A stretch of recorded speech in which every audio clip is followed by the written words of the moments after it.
Marcelo, ¿cómo te va? Buenos días y gracias por estos minutos. Juan Barrios te saluda. ¿Cómo estás? Hola Juan, buen día, muy bien, ¿y vos? Bien, Marcelo, digamos bien, entre comillas, porque la verdad que todo esto que leemos aquí en cuanto a este informe a nivel internacional, no son buenos los números, ¿no? Y con respecto a los bonos y esto que si bien tienen buenas perspectivas a futuro, lo cierto es que también en este caso, como dice acá este informe, ¿no? El Comité Federal de Mercado Abierto presentó ante el Congreso de los Estados Unidos. Esto es un reporte, ¿no? Sí. Y de acuerdo a sus perspectivas y planes de acción para los próximos meses, gran preocupación. Marcel, contanos un poquito este primer ítems de otros que tenemos aquí con respecto a cómo nos ven y cómo o cuáles son las perspectivas a un futuro no muy lejano, ¿no?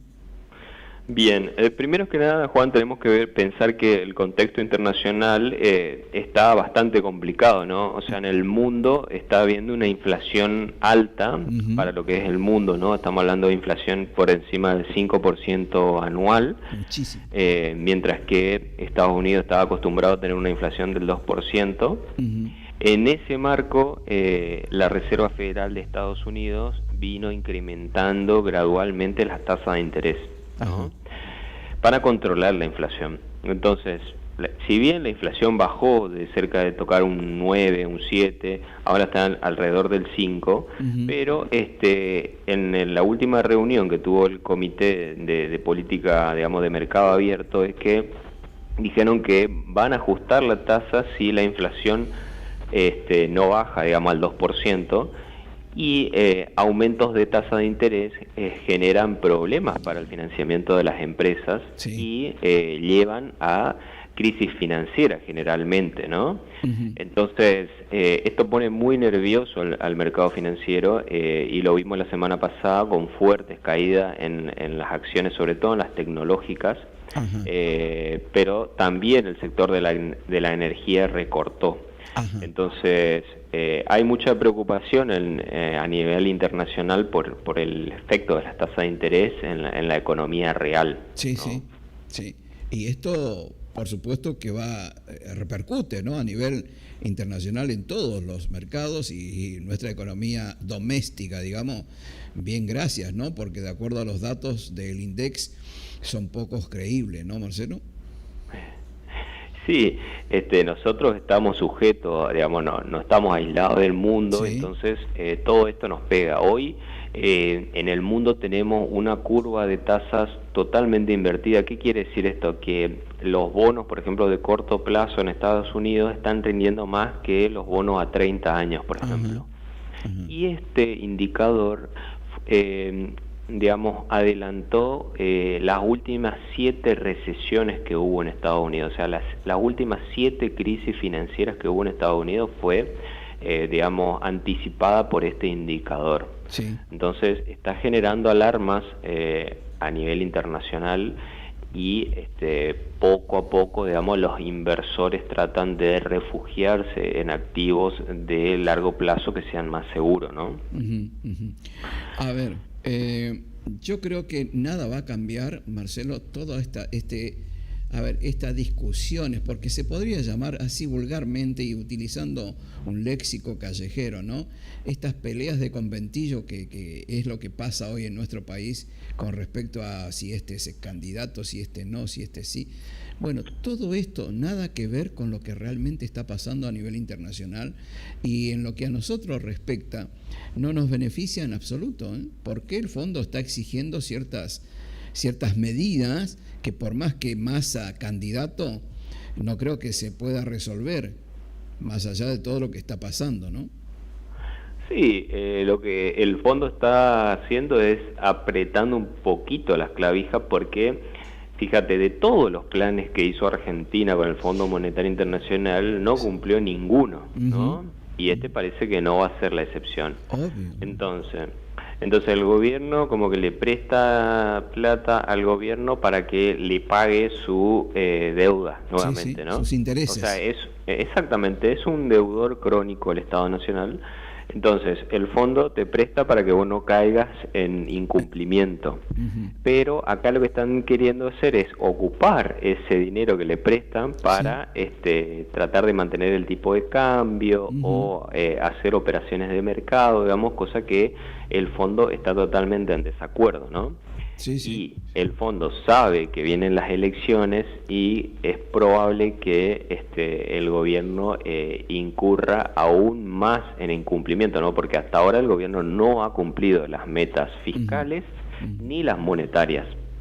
Entonces, en la última negociación que tuvieron, tiró un poco más de la cuerda para que le anticipen más dólares para poder utilizarlos en el mercado, cosa que el fondo está totalmente en contra, ¿no? Así que no, la situación es esa, digamos, hoy el gobierno está totalmente sin reservas netas, o sea, el Banco Central no tiene reservas netas, y se pateó el pago para el fondo para fin de mes, que es una cláusula que, digamos, Argentina como socio del Fondo Monetario puede utilizarla y sin caer en un default técnico, digamos, ¿no? Y bueno, ahora, en los próximos días, se tiene que dar el pago, porque si no, Argentina caería en default. Sí, con el fondo, y obviamente eso va a arrastrar para abajo a todos los precios de los bonos del gobierno nacional.